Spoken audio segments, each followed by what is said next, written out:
త్రిపురాసుర సంహారం కోసం తెలుసుకుందాం. దేవతలతో జరిగిన యుద్ధంలో తారకాసురుడు మరణించాడు.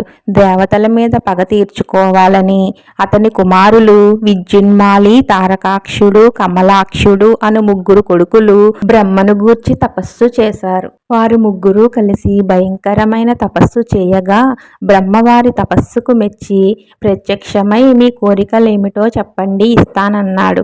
వారు ముగ్గురు ఒకే మాటగా మాకెప్పుడు ఏ ప్రాణి వలన మరణం రాకుండా వరం ఇవ్వమని అడిగారు. వారి కోరిక విని బ్రహ్మదేవుడు మరణం లేకుండా ఎక్కడైనా ఉందా, అందువలన మరేదైనా వరం కోరండి, ఇస్తాననగా అట్లయితే మాకు సర్వ సౌఖ్యాలు గల 3 నగరాలిమ్ము. మేము మనసులో తలుచుకోగానే ఆ నగరాలు ఎక్కడికైనా ప్రయాణం చేయగలగాలి. ఆ నగరాలను దేవ, దానవ, యక్ష, నాగ, గరుడ, కిన్నెర, కింపురుషాదులు సైతం నాశనం చేయ శక్యం కాకుండా ఉండాలి. నీ అనుగ్రహం వలన మేము నిర్భయంగా సంచారం చేస్తూ ఉంటాము అని కోరారు. బ్రహ్మ సరే అయితే ఆ నగరాలు ఎప్పుడు ఒక్కచోట కలుస్తాయో అప్పుడు బలం ఉన్నవాడు వాటిని నాశనం చేయదలుచుకుంటే చేయవచ్చు, కనుక జాగరూకులై మసులుకోండి అని చెప్పి అంతర్ధానమయ్యాడు.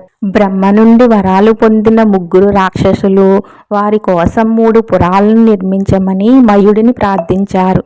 మయుడు దానవులకు పరమ పూజనీయుడు కనుక వారి అభిప్రాయాలను అనుసరించి బంగారంతోనూ, వెండితోనూ, ఇనుముతోనూ 3 పురాలను నిర్మించాడు.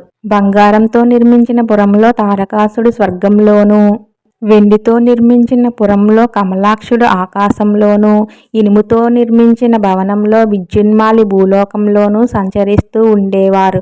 ఈ విధంగా త్రిపురాసురులు ముల్లోకాలను ఆక్రమించి దేవతలను, పితృదేవతలను, మునులు, మానవులు ఇలా ఒకరేమిటి సర్వజనులను నానా ఇబ్బందులకు గురి చేస్తూ ఉండగా వీరందరూ కలిసి వెళ్ళి ఇంద్రునితో మొరపెట్టుకున్నారు. ఇంద్రుడు వారిని వెంట పెట్టుకుని బ్రహ్మదేవుని వద్దకు వెళ్ళి ఆ త్రిపురాసురుల గురించి తెలియజేసి వారిని సంహరించే ఉపాయం చెప్పమని కోరాడు.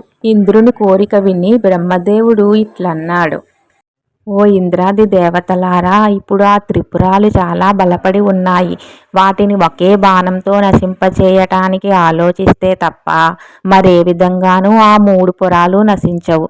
ఆ విధంగా చేయడానికి రుద్రునకు తప్ప ఇంకెవ్వరికీ సాధ్యం కాదు. కనుక మీరు ఆ మహాత్ముని వద్దకు వెళ్ళండి అని చెప్పగా మునులు, దేవతలు, దేవేంద్రుడు 1000 దివ్య సంవత్సరాలు మహాశివునికి నిష్ట కలిగి తపస్సు చేసి మహాశివుణ్ణి ప్రసన్నం చేసుకున్నారు. ఆ మహాశివుడు త్రిపురాసురులను ఎలా సంహరించాడు కథను తర్వాత వీడియోలో తెలుసుకుందాం.